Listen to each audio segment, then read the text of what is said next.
Hello mga karelasyon. Ngayong video na ito, medyo sesegue tayo sa mga romantic relationships.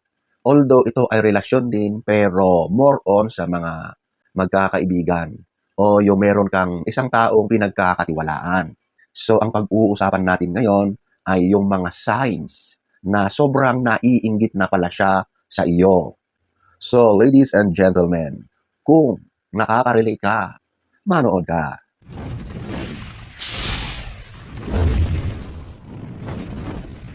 Number one, ito yung they relish your letdowns.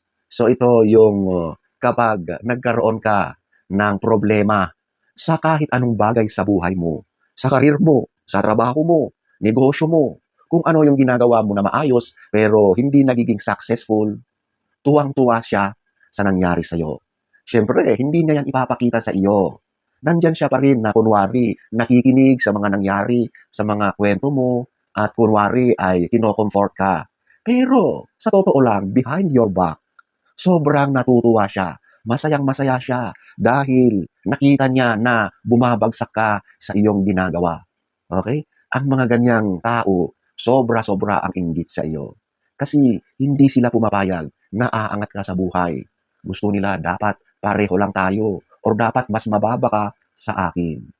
Yan, kapag napansin mo, inggit na labis yan sa iyo. Hindi yan tunay na kaibigan. Number two, ito yung they fake applaud your success. Ito yung kapag meron kang mga ginawang tama sa buhay mo, nagiging successful ka sa mga bagay-bagay, naging maayos yung negosyo mo, pumasa ka sa exam, or anything na maayos na nangyari sa buhay mo, nakikita mo siya na pumapalakpak. Nakikita mo siya na masaya, nakangiti. Pero kapag nakatalikod na sa iyo, naiinis na yan. Masamang-masama ang kanyang loob. So, yung kunwari natutuwa pala siya sa iyo dahil nagiging successful ka, hindi pala yan totoo. Isang pekeng pagpapakita sa mga nangyayari sa iyo. Pagkatalikod niyan, nakasimangot na yan. Masamang-masama ang loob. Kasi yung pag-angat mo, hindi siya papayag na maungusan mo siya. So, isa yan sa mga sign na sobrang naiinggit sa iyo ang kaibigan mo, ang kapitbahay mo, ang akala mo ay best friend mo. Number three, they spoil your good news. So ito yung kapag mayroong magandang nangyari sa iyo, masayang-masaya ka kasi yung anak mo, yung asawa mo ay pumasa sa kanilang mga profesyon o sa mga ginawang pagsusulit o yung negosyo ay umaangat. So kapag nalaman ng kaibigan mo yan, nakangiti pa rin siya. Pero alam mo ba na konti lang yung mga papuri niya, yung mga sinasabi niya ay maiiksi lang. 'Di ba? Kapag tunay na kaibigan mo yan, tumatalon pa yan sa tuwa para sa iyong mga achievements. Pero itong taong ito ay tila ba pigil ang kanyang pagpuri, paghanga, pag-appreciate sa mga nangyayari. Although nakikita mo na nakasmile siya, tipong natutuwa naman siya. Pero sa loob-loob niya, yan ay naghihinagpis na pala. Yan ay sukdulan na merong inggit, naiinis sa mga nangyayari sa buhay mo. Kasi hindi yan pumapayag na bakit sa iyo ay umaayos yung buhay mo. Bakit sa iyo ay parang pumapabor ang mga sitwasyon at siya ay parang naiiwan na siya. Hindi yan pumapayag kapag merong inggit. Okay? Kaya minsan mapapansin mo, bakit parang hilaw? Ito pala ang tamang term. Hilaw yung ipinapakita niyang kasiyahan. Number four, they undermine your success, your achievements. Ito yung kapag nalaman ng kaibigan mo na yan, yung mga magagandang nangyayari sa buhay mo, binabaliwala niya yung mga balita na yan. It's either sa umpisa, kunwari nagugulat siya, natutuwa. Tapos, babaguhin, magbibigay siya ng ibang topic or usapan. So, sa halip na ang achievement or magandang nangyari sa iyo ay pag-uusapan ninyo or pagkukwentuhan nyo, hindi na. Kasi kinakat short niya yung ganong balita. O kaya gumagawa rin sila ng ibang comparison. Sasabihin nila, ay, ganyan din yung anak ko. Parehas lang naman sila ng kurso eh. O kaya, ganyan din naman yung ginagawa namin. So, madali lang naman yan eh.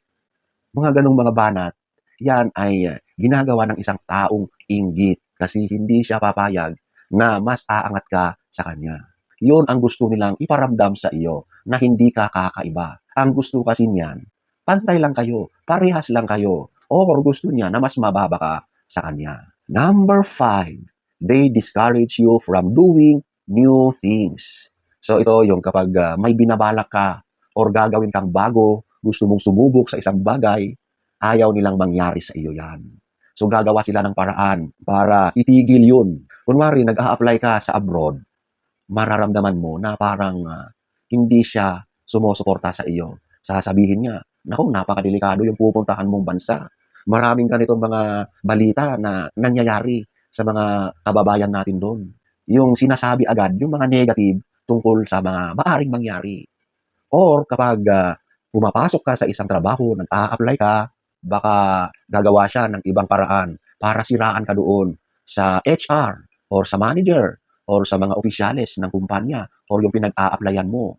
Maaari siyang magbigay ng sulat at sasabihin ang mga negatibo tungkol sa iyo. So lahat yan ay pagpapakita na ayaw niya na aangat ka kaysa sa kanya. Gusto niya, hoy, dito lang tayo. Walang iwanan. Dapat pantay lang tayo. Hindi pwedeng pumunta ka dyan. Siguradong yayaman ka dyan. Ano na ang mangyari sa akin? Ayaw na ayaw nila na aabot sa punto na aangat ka. Kaya sisiraan at sisiraan ka niyan. Number 6, constant comparison and competition. Kapag nakikita niya na meron kang bagong TV, bagong ref, aba, nagmamasid siya. At maya-maya, meron na rin siyang TV. Meron na rin siyang bagong ref. So, parang nakikipagkumpetensya siya sa iyo. 'Di ba? Hindi siya papayag na madaig mo siya sa mga simpleng mga bagay. Kahit ano yan. Sa karir, profesyon, trabaho, sa mga simpleng bagay-bagay na pag-aari ng isa, gusto niya na hindi mo siya pwedeng maunahan. Kung may bago kang sapatos, dapat mas maganda yung sa kanya. Kung ikaw ay may bagong cellphone, aba, delikado yan. Pipilitin rin niya na magkaroon ng bagong phone. Ganun yon. Yung competition ay hindi natatapos. At yung nagkakaroon ng comparison. So alam mo ba, bawat galaw mo ay tinitignan niya at ikinukumpara. Kapag ikaw ay mas maganda yung nangyayari, dapat siya rin. Hindi pwede na ikaw lang ang maganda at siya ay naiiwan. Hindi pwede yon. Dapat pareho lang kayo. Or dapat mas nakakaangat siya at ikaw nandoon lang sa baba. Doon siya matutuwa kapag nasa baba ka. Number 7, they secretly imitate you. So ito na yung ginagaya ka. Gaya-gaya. Naku, marami ang makaka-relate dito. Alam mo ba kapag ikaw ay bumili ng bago mong damit, bukas-bukas, meron na rin siyang ganun. So ito, lahat ng kilos mo, basta nakikita niya na mas nag-i-improve ka doon, ginagaya niya sa pananamit, sa pananalita, sa mga gamit, lahat yan, ginagaya niya. Hindi siya papayag na ikaw lang yung napapansin or yung nakikita ng iba na umaangat. Gusto niya, siya rin. Never na never siyang papayag na mas maganda ka sa kanya, na mas mauungusan mo siya sa mga bagay-bagay. Kaya kung ano yung ginagawa mo, yun at yun din ang kanyang gagawin. Literal na gaya-gaya, puto maya. Number 8, rumors and gossips. So ito na yung karaniwang ginagawa ng karamihan.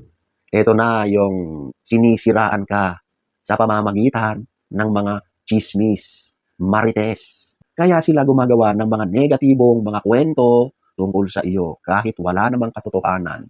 Kasi sa sobrang inggit, pupunta sila sa mga kakilala, ibang tao, at ikaw na yung pinag-uusapan.